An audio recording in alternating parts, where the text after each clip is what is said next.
For test और Shaheen Shah Afridi for T20। दोनों पे आप कमेंट करें। शाहीन पे मैं एक वर्डिक्ट या एक कमेंट आपसे स्पेशली लेना चाह रहा हूं कि क्या this was too early for him to be the captain, या कोई और चॉइस नहीं थी, या इन्हीं के जो हम कह रहे थे कि लॉबिंग एक चल रही है, शाहिद अफरीदी पे बड़ा इल्जाम लग रहा था, तो ये उसी की कड़ी है, या एक एक कह सकते हैं कि कैंडिडेट जो हैं वो प्रॉपर तौर पर वही थे ऊपर आने के लिए इस पोजीशन पे? नहीं, लॉबिंग तो बहुत हुई है शाहीन के लिए। उसमें शायद आफरीदी ने भी लॉबिंग की और लाहौर कलंदर्स के लोगों ने भी लॉबिंग की, बहुत लॉबिंग हुई है, उसमें कोई दो राय नहीं। लेकिन देखिए, he is not, he is 23। अब मसला ये है कि क्योंकि उसने मतलब लाहौर कलंदर्स की कप्तानी करके बैक टू बैक उसने उनको टाइटल जिताया है, लेकिन इंटरनेशनल क्रिकेट की कप्तानी का उसको बिल्कुल एक्सपीरियंस नहीं है। लेकिन स्पार्क तो है उसमें यार। तो बात यह है कि बाबर के बाद आप किसको फिर T20 का कप्तान बनाते हैं? ये एक सवाल आता है ना कि कितने प्लेयर्स ऐसे हैं जिनको आप कंसिडर करेंगे। आप रिजवान को कंसिडर कर सकते थे, लेकिन रिजवान को कंसिडर करने का मतलब ये कि फिर आप वही पुरानी सोच पे चले जाते हैं। तो आई थिंक ठीक है, शाहीन को चांस देने में कोई बुराई नहीं है, and he is got all the time in the world, क्योंकि अभी 19 T20 इंटरनेशनल खेलने पाकिस्तान ने before next year world cup, तो टाइम तो उसके पास है, उसको एक्सपोजर भी काफी मिलेगा।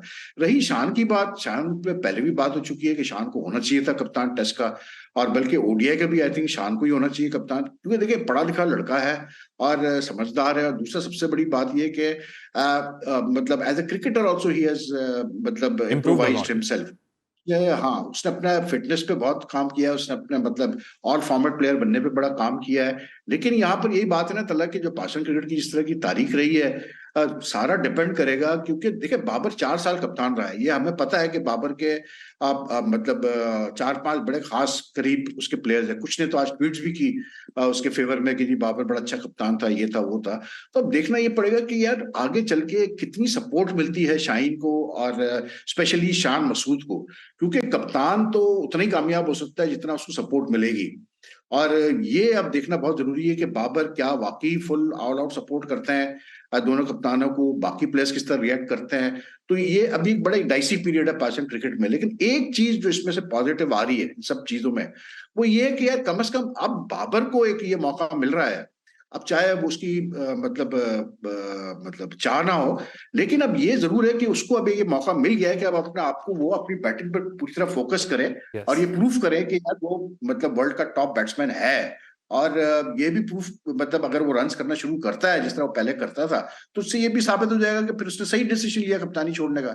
इसलिए क्योंकि कप्तानी तो बहरहाल उसके बैटिंग को इफेक्ट कर रही थी, लेकिन अब वो फ्री हैंड से खेलेगा, थोड़ा सा उसकी मतलब फोकस हो खेलेगा, कोई प्रेशर नहीं होगा कि मैंने टीम को संभालना है, ये करना है, तो बड़ा फर्क पड़ेगा बैटिंग पे। तो interesting next 2 months in Pakistan cricket, इसमें कोई दो राय नहीं कि ये 2 महीने अब बहुत वाजे काफी चीजों को वाजे कर देंगे कि किस तरह से आगे पाकिस्तान क्रिकेट चलनी है। प्लस फिर कोचेस कौन आते हैं ये बहुत इंपॉर्टेंट है, सिलेक्टर कौन आता है ये बहुत इंपॉर्टेंट है। ऑस्ट्रेलिया में तो हफीज ही जा रहे हैं ना, कोचेस तो नहीं कोई जा रहे, ये कंफर्म कीजिएगा नहीं प्लीज। नहीं नहीं, हफीज तो सिर्फ मतलब डायरेक्टर कोच जा रहे हैं, लेकिन साथ में अब वो सेलेक्ट करेंगे बैटिंग कोच, बॉलिंग कोच वगैरह वगैरह, पूरी सपोर्ट स्टाफ तो पूरा जाएगा ना। तो अभी तो सपोर्ट स्टाफ सेलेक्ट ही नहीं हुआ है, और तो चीफ सपोर्ट स्टाफ सेलेक्टर के अभी लिए सेलेक्ट। वहाब रियाज का नाम सुनने में आ रहा था कि कंफर्मेशन है, ऐसी कोई दे रहे हैं देखिए वहां पे? अगेन वही वाली बात मैं कहता हूँ कि देखिए, मैं ये कहता हूँ कि वहाब तो चले फिर भी काफी अरसे से 2-3 साल से नहीं खेला पाकिस्तान से, शायद 2 साल पहले वो खेला था। जी। लेकिन यार आई फील कि कहीं पर आपको ऐसे बंदे को रखना चाहिए चीफ सेलेक्टर, जो कि मतलब जो है ना करंट जनरेशन में का हाँ। ना हो। कि थोड़ा सा मुझे फील आती है कि ये जो मतलब ये प्लेयर जब इतने करीब होते हैं, साथ में खेले हुए होते हैं, एक ही जनरेशन के होते हैं, तो फिर मसला खड़ा होता है यार। आई थिंक थोड़ा सा कोई ऐसा बंदा होना चाहिए, जैसे इकबाल ठीक है, कासिम हो गया, ठीक है, मतलब एज भी है, कोई मसला नहीं, इकबाल ठीक है भाई। कासिम या कोई और स्टेप हो तो वो ज्यादा बेहतर रहेगा। ठीक है, कूलिंग पीरियड होना चाहिए, वरना थोड़ा सी सिंपैथी वाला एक वो आ जाता है कि सारे